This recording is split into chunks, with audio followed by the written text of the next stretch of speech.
Chapter 14. It was a hot afternoon, ridiculously hot for early November, hot even in the shade of the birches. Little pools of sweat had begun to collect in the hollows behind Maggie's knees, and the grass had left a tangled imprint on the heel of her hand. Now and then a bee, tricked into thinking it was summer, came to rest on the open blossom of a late blooming rose and rubbed its feet across the soft yellow dust inside.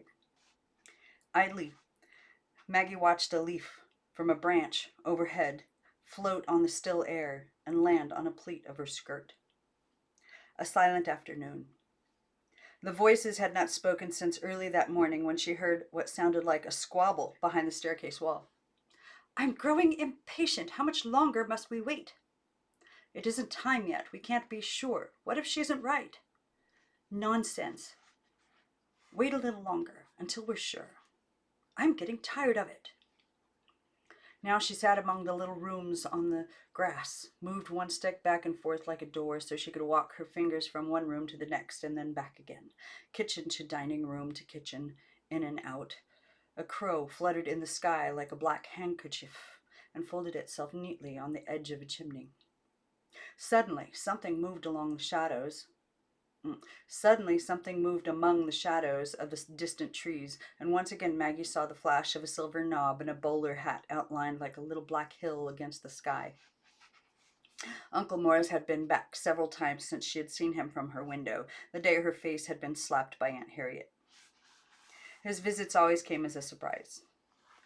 Her aunts never told her he was coming, never said, "Go wash your face, Uncle Morris will be here today." He would just be there.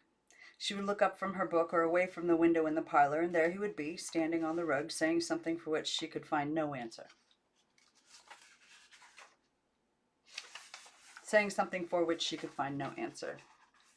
"Aha!" he said at once, making her jump in her chair, where she had been staring at the pictures over the mantel, sucking her hair, doing nothing.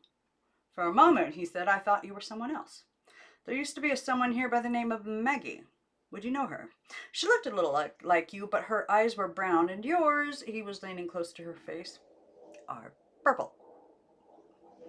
Nobody had ever teased her like that before. To be funny, not mean. And for a moment she tried to think up something funny to say back. Something that would make him laugh, or say, "Maybe, Maggie, that was a wonderful thing you just said." Sometimes alone in her room, she made Uncle Morris say nice things about her in her head. "She is a clever child," he would remark to someone, "clever beyond her years." Or to her, "That was quite a good joke." And he would smile, a small smile. But now she could think of nothing funny to say at all. "They're brown," she finally managed. "Purple," he insisted, peering into her face again. "Purple as a bunch of grapes. Purple as daffodils." Maybe instead of answering with a joke, she could go on saying dumb things until after a while he would feel sorry for teasing her so long and he would say something nice. "But I'm only teasing," something like that. Maybe he would rumple her hair. "Daffodils aren't purple," she said. "Purple daffodils are. Here, let me show you in the mirror." He pulled her from her chair and conducted her to the clothes rack in the front hall. "Look," he said, but suddenly she was struck with the idea that maybe he wasn't joking at all. "Look at your purple eyes," he said, but she kept her eyes tightly closed, not wanting to look, afraid that in the next moment she would find two grape-colored eyes staring at her from a face that wasn't her own. "They're brown," she said, looking at herself again.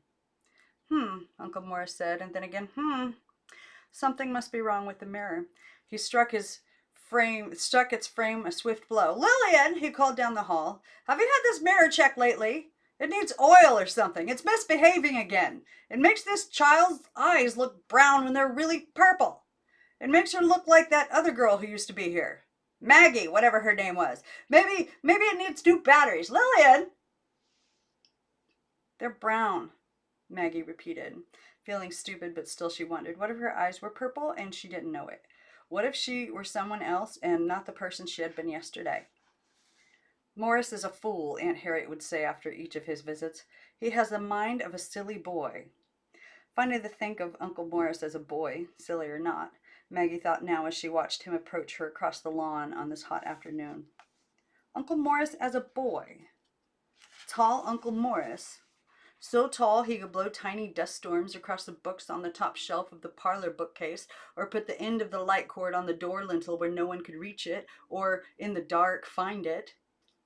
"I can't find the light cord!" Aunt Lillian cried out in alarm one night.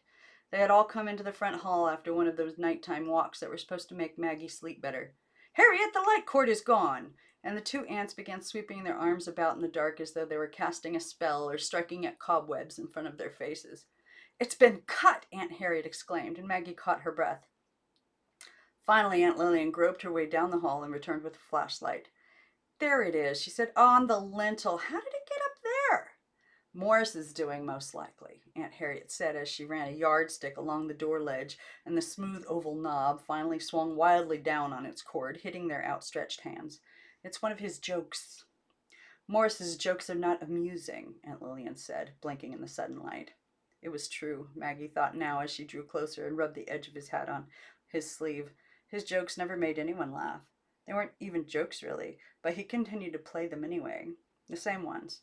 During each of his next visits, he would silently put the light cord up on the door ledge when no one was amused or, after a while, even fooled by it. The last time, Maggie swept it down herself with the yardstick, right after he left, before her aunts could discover it themselves late at night. "No sense at all," Aunt Lillian said, and yet somehow it was funny, sort of, and Maggie laughed a little now and then, not loud, but quietly, behind her ribs. Uncle Morris stood at her feet now. What would he tell her this time? That her hair was blue? That she was a gnome? That she wasn't there even? She had become invisible? She waited. "I've brought a book," he announced, and he stepped respectfully around the little lines of sticks on the ground. "Puck of Pook's Hill," he read from the cover. "The title is nice to say. Say it, Maggie. Puck of Pook's Hill. But the story makes little sense. It's about fairies." And he lowered himself carefully next to her, settling himself within the outlines of the little dining room. "Fairies," he went on, gazing at her solemnly, "are the creatures who buy up all those used teeth." The tooth fairy. Sometimes girls in her old schools would tell of putting a tooth under their pillow at night and finding a dime or a quarter in its place the following morning. And once, long ago, Maggie herself had tried it, but she had found nothing the next day except the tooth itself, its edges traced with the dried blood from her raw gum. He waited for her to answer. "There's no such thing," she said. "No such thing?" Uncle Morris looked offended. "No such thing? Maggie, do you know that some fairies have been known to spend as much as an entire $1 on a single molar?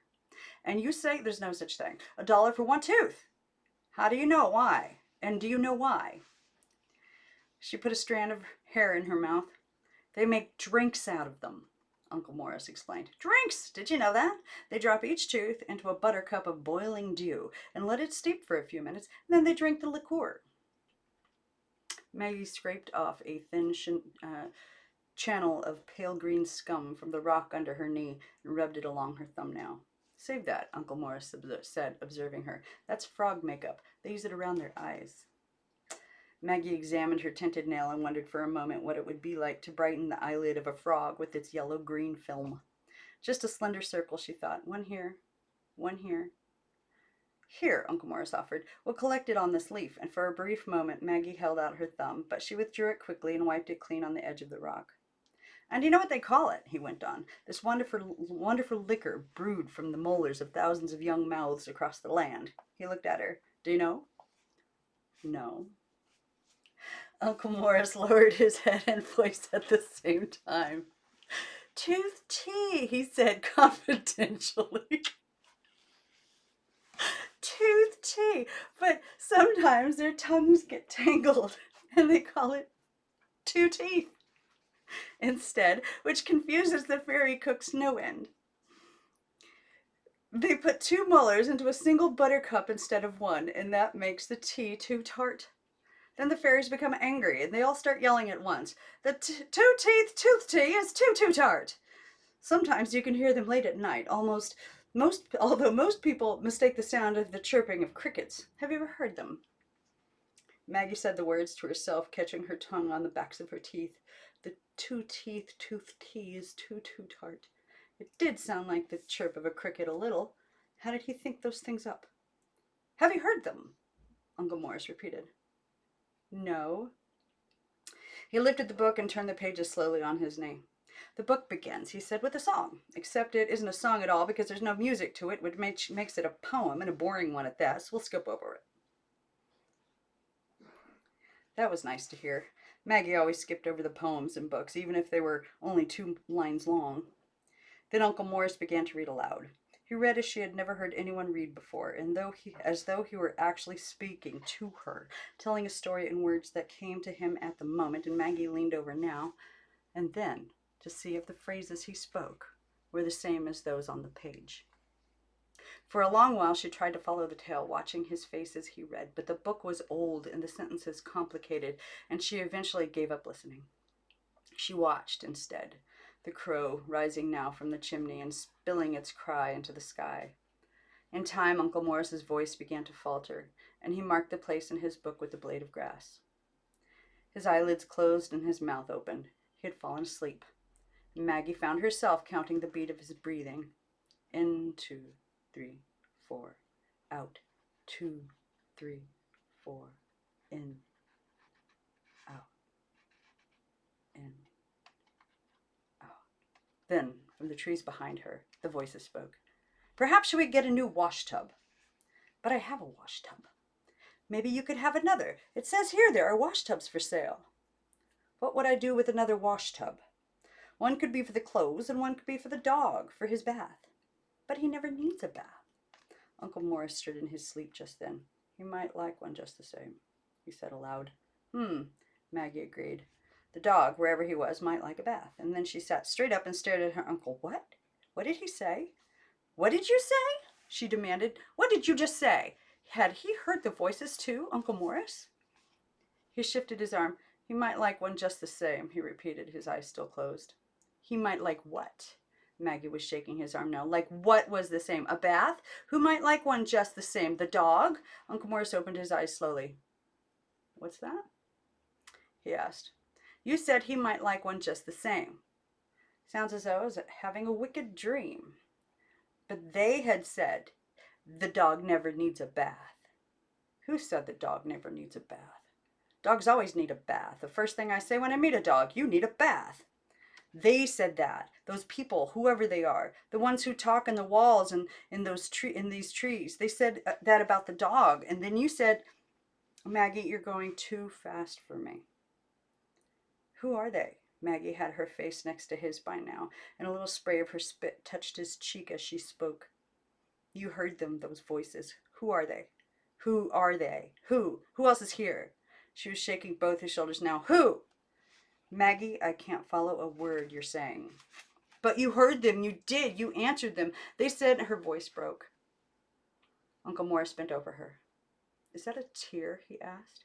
And with the point of his finger, he lifted the drop that had fallen on Maggie's cheek. I do believe it is.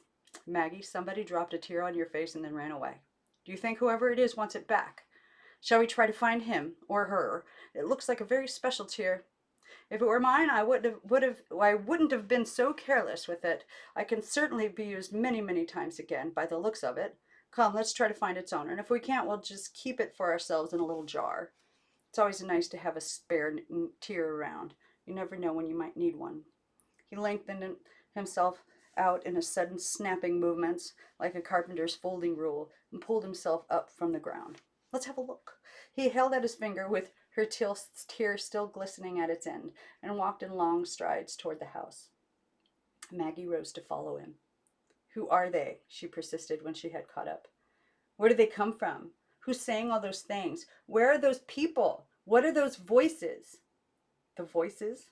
Uncle Morris turned to look down at her, and for a long time he said nothing at all.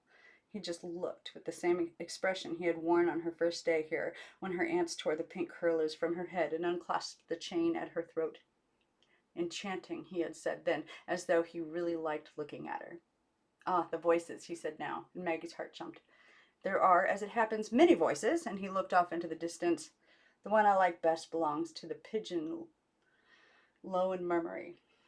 But the frog, too, has a nice voice. When he speaks, that is. His singing voice is terrible. His little teardrop still clung like a glass ladybug to the ball of his finger. She watched it catch the light and, for a brief instant, sparkle. And that is all I can contribute today to the subject of voices," Uncle Morris concluded. He looked down at her with what might have been a smile. She put her hair in her mouth and said nothing, standing still in the center of the lawn and not following when he finally turned and strode toward the house, carrying her tear away on his finger. "He heard them," she said to herself. "He heard the voices."